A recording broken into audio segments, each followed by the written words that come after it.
Assalamualaikum warahmatullahi wabarakatuh. Perkenalkan, nama saya Ferdian Saputra, NPM 251142001. Saya dari program studi S1 Pendidikan Olahraga kelas PO 25C. Pada kesempatan kali ini saya akan menjelaskan tentang ekonomi Islam. Ekonomi Islam adalah suatu cabang ilmu pengetahuan yang berupaya untuk memandang, menganalisis, dan akhirnya menyelesaikan permasalahan ekonomi dengan cara-cara Islami. Cara-cara yang didasarkan atas ajaran Islam, yaitu berlandaskan Al-Quran dan Sunnah Nabi. Definisi ekonomi Islam. Ekonomi Islam adalah ilmu sosial yang mempelajari masalah ekonomi masyarakat yang diilhami oleh nilai-nilai Islam. Ekonomi Islam adalah suatu upaya yang sistematik untuk memahami masalah ekonomi dan perilaku masyarakat dalam perspektif Islam. Ekonomi Islam adalah tanggapan para pemikir Muslim atas berbagai tantangan ekonomi. Dalam hal ini didasarkan pada Quran dan Sunnah di samping alasan dan pengalaman. Ekonomi Islam adalah suatu ilmu dan penerapan hukum syariah yang melindungi ketidakadilan dalam kaitan dengan upaya pencapaian kesejahteraan manusia dan pelaksanaan ibadah kepada Allah. Tujuan ekonomi Islam yaitu meningkatkan ekonomi lebih makmur, menciptakan ekonomi yang adil dan merata, mewujudkan perekonomian yang stabil, mewujudkan perekonomian yang serasi, perekonomian yang menjamin kemerdekaan, menciptakan ekonomi umat yang mandiri.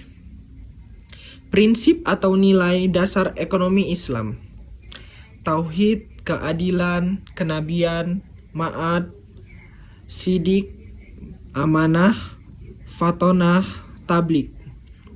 Lembaga-lembaga ekonomi Islam di Indonesia, yaitu ada Bank Umum Syariah, Asuransi Syariah, Lembaga Gadai, BMT, Baitul Ma'al Wat Tamil, Pasar Modal Syariah, Perbankan Syariah, Bank Syariah, Bank Umum Konvensional, Sistem Konvensional, Unit Usaha Syariah, Bank Pembiayaan Rakyat Syariah, Bank Umum Syariah. Pengertian bank syariah: bank yang melaksanakan kegiatan usaha secara konvensional dan atau berdasarkan prinsip usaha syariah, yang dalam kegiatannya memberikan jasa dalam lalu lintas pembayaran. Prinsip syariah.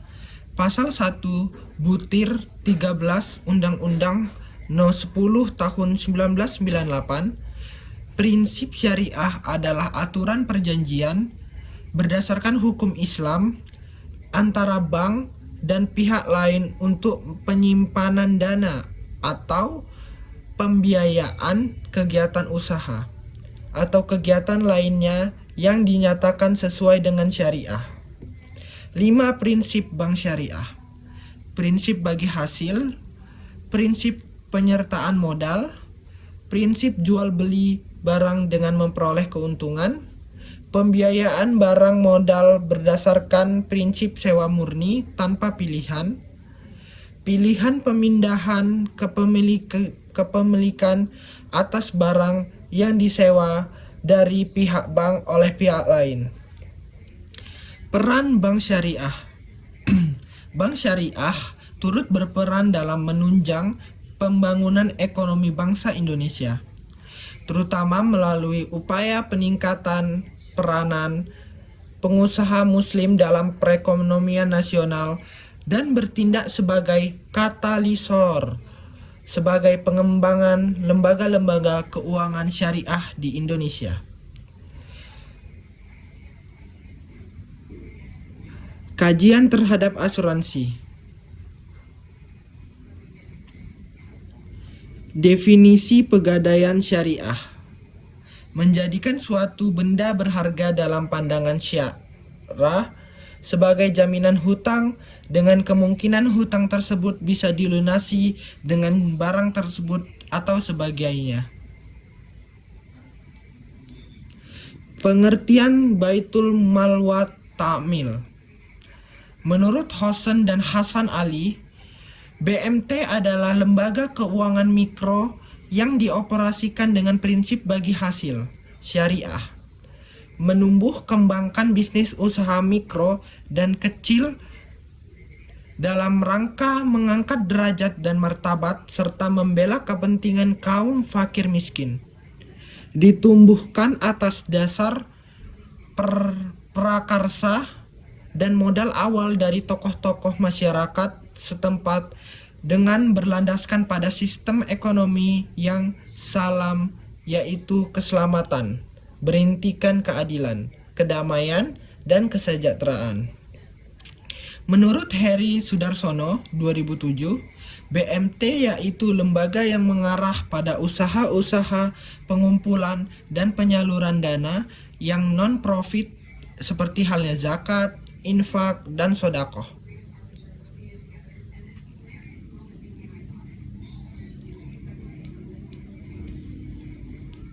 Prinsip pasar modal syariah. Pembiayaan dan investasi pada aset atau kegiatan usaha yang halal, spesifik, dan bermanfaat dan dilakukan dengan bagi hasil. Yang kedua, uang adalah alat bantu pertukaran nilai. Pemilik harta menerima bagi hasil dari manfaat yang timbul dari kegiatan usaha, maka pembiayaan dan investasi harus pada mata uang yang sama dengan pembukuan kegiatan usaha. Arti ketiga, akad yang terjadi antara pemilik harta dengan pemilik usaha dan tindakan maupun informasi yang diberikan pemilik usaha serta mekanisme pasar tidak boleh menimbulkan keraguan yang menyebabkan kerugian. Yang keempat, investor dan emiten tidak boleh mengambil risiko melebihi kemampuan yang dapat menimbulkan kerugian yang sebenarnya dapat dihindari. Investor, emiten maupun bursa dan self-regulating organization lainnya tidak boleh melakukan hal-hal yang menyebabkan gangguan yang disengaja atas mekanisme pasar, baik dari segi penawaran maupun dari segi permintaan.